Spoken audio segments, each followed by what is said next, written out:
Assalamualaikum warahmatullahi wabarakatuh. Kami dari kelompok 11. Pada hari ini, kami akan membahas sebuah materi mengenai lapisan bumi dan bencana alam. Adapun nama kelompok kami, yaitu pertama saya, Axel Faiz Salman, kedua Abdul Rais Murtado, yang ketiga Siti Mahmudah, yang keempat Indiana Kusuma, dan terakhir Vicky Zamzami. Pokok pembahasan kami pada hari ini pertama tentang apa itu lapisan bumi, yang kedua atmosfer, yang ketiga tentang litosfer, dan keempat hidrosfer. Pengertian lapisan bumi. Lapisan bumi adalah lapisan yang berada pada permukaan bumi ini. Bumi memiliki lapisan-lapisan penyusun, mulai dari lapisan paling dalam hingga lapisan paling luar. Lapisan bumi dibagi menjadi 3, yaitu lapisan atmosfer, lapisan litosfer, dan lapisan hidrosfer. Atmosfer. Atmosfer merupakan lapisan udara yang menyelimuti atau menyelubungi bumi atau planet lainnya. Atmosfer bumi terdiri atas nitrogen, oksigen, argon, karbon dioksida, uap air, dan gas lainnya. Atmosfer pada awalnya terbentuk dari letusan gunung berapi yang kaya akan nitrogen dan karbon dioksida, akan tetapi sedikit. Secara garis besar, atmosfer bumi terbagi menjadi 2 bagian, yakni bagian bawah dan bagian atas. Bagian bawah meliputi troposfer dan stratosfer. Sedangkan bagian atas terdiri atas mesosfer, termosfer, dan eksosfer.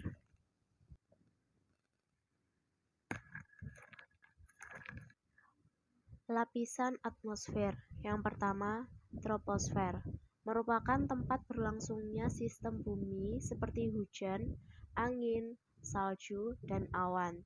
Tingginya dari permukaan air laut 0 hingga 10 km di atas permukaan air laut.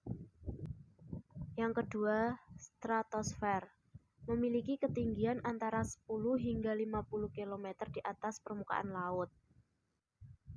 Memiliki sedikit awan, namun tidak ada aktivitas cuaca, sehingga tidak mengganggu penerbangan. Sebagian besar terdiri atas gas ozon. Yang ketiga, mesosfer, terletak pada ketinggian 50 sampai 80 km di atas permukaan laut. Lapisan ini menjadi pelindung bumi dari benda-benda luar angkasa. Kebanyakan meteor yang menuju bumi akan terbakar habis di mesosfer. Yang keempat, termosfer, memiliki ketinggian antara 85 sampai 500 km di atas permukaan laut dan merupakan lapisan terpanas mencapai 1982 derajat Celcius. Sebagai tempat mengorbitkan teleskop Hubble dan pesawat ulang-alik, juga berfungsi sebagai pelindung bumi dari radiasi ultraviolet. Dan yang terakhir, eksosfer, ketinggian lebih dari 500 km di atas permukaan laut. Kandungan utamanya adalah gas hidrogen. Tekanan dan suhu atmosfer. Pertama, tekanan pada atmosfer. Alat pengukur tekanan udara disebut barometer. Semakin tinggi tempat, maka semakin kecil tekanan udaranya.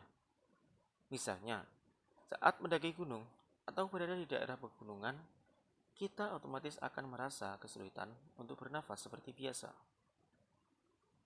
Yang kedua, yaitu suhu pada atmosfer.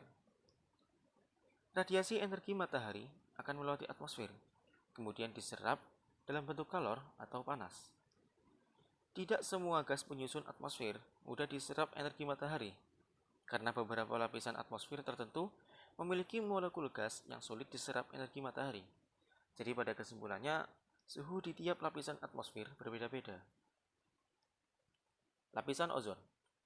Ozon berfungsi untuk menyerap sebagian besar radiasi ultraviolet yang ada dalam atmosfer. Walaupun tidak terlihat, keberadaan ozon ini sangat dibutuhkan. Litosfer.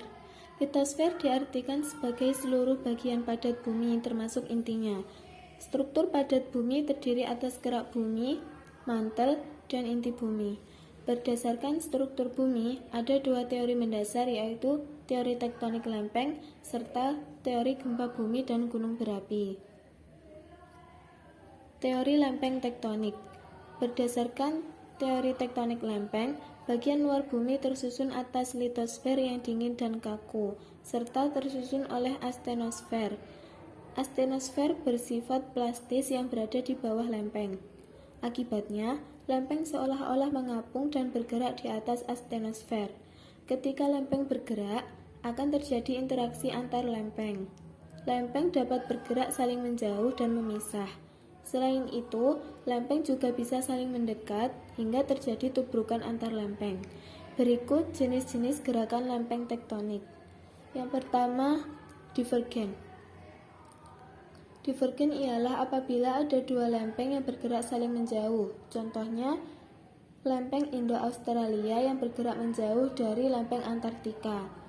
Zona berupa jalur terpisahnya lempeng-lempeng tektonik disebut zona divergen. Yang kedua, konvergen. Konvergen ialah apabila terdapat dua lempeng yang saling mendekat. Pergerakan ini akan mengakibatkan tabrakan antar lempeng. Akibatnya, terjadi fenomena subduksi dan tabrakan antar benua. Subduksi merupakan hasil tabrakan lempeng samudra dengan lempeng benua yang mengakibatkan lempeng samudra menyelusup ke bawah lempeng benua. Gunung berapi. Beberapa gunung berapi terbentuk karena tabrakan dua lempeng. Proses tersebut akan menghasilkan serangkaian gunung berapi. Jika terdapat dua lempeng yang bertabrakan, maka lempeng yang memiliki massa jenisnya yang lebih besar akan menekuk ke bawah lempeng yang massa jenisnya lebih rendah. Ketika sebuah lempeng menekuk di bawah lempeng lainnya, maka batuan pada lempeng menekuk akan melebur menjadi magma. Magma tersebut akan naik menuju permukaan karena perbedaan massa jenis. Batuan pada lempeng mengalami perubahan bentuk atau deformasi secara perlahan dalam jangka waktu tertentu. Ketika batuan tersebut mengeras atau menegang, maka energi potensialnya terus bertambah. Ketika lempeng bergerak atau patah, maka energi tersebut dilepaskan. Energi tersebut mengakibatkan terjadinya getaran yang merambat melalui material bumi lainnya. Getaran ini disebut gempa bumi. Semakin besar energi yang dilepaskan, maka getarannya akan semakin terasa. Tsunami. Tsunami adalah gelombang air besar yang diakibatkan oleh gangguan di dasar laut, seperti gempa bumi. Gangguan ini membentuk gelombang yang menyebar ke segala arah dengan kecepatan gelombang mencapai 600 hingga 900 km per jam. Saat gelombang tsunami mendekati pantai, kecepatan gelombang menurun akibat gesekan dengan dasar laut.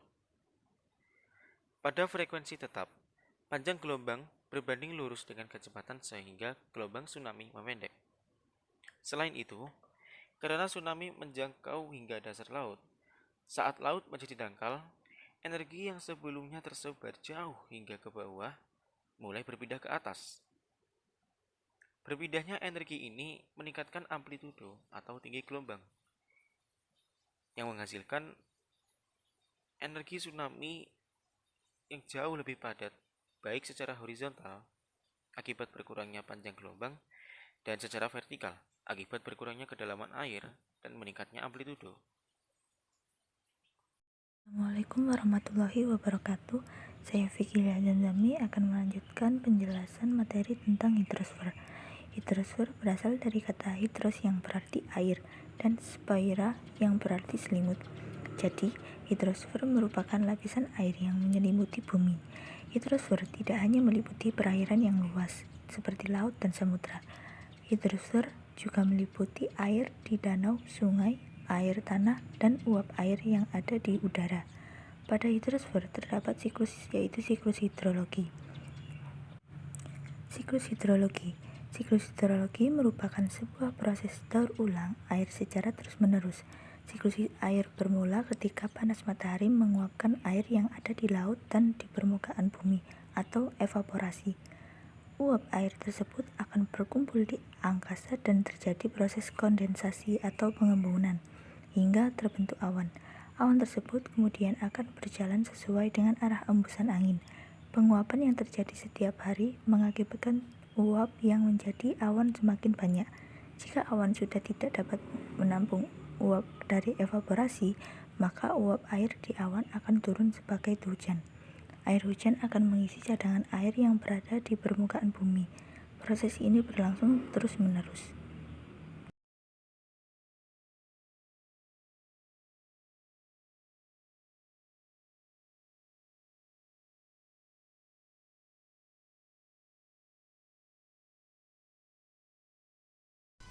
Demikian tadi presentasi dari kelompok kami. Besar harapan kami ada masukan dari teman-teman sekalian agar bisa menjadi lebih baik ke depannya. Kurang lebihnya kami mohon maaf. Wabillahi taufiq wal hidayah. Wassalamualaikum warahmatullahi wabarakatuh.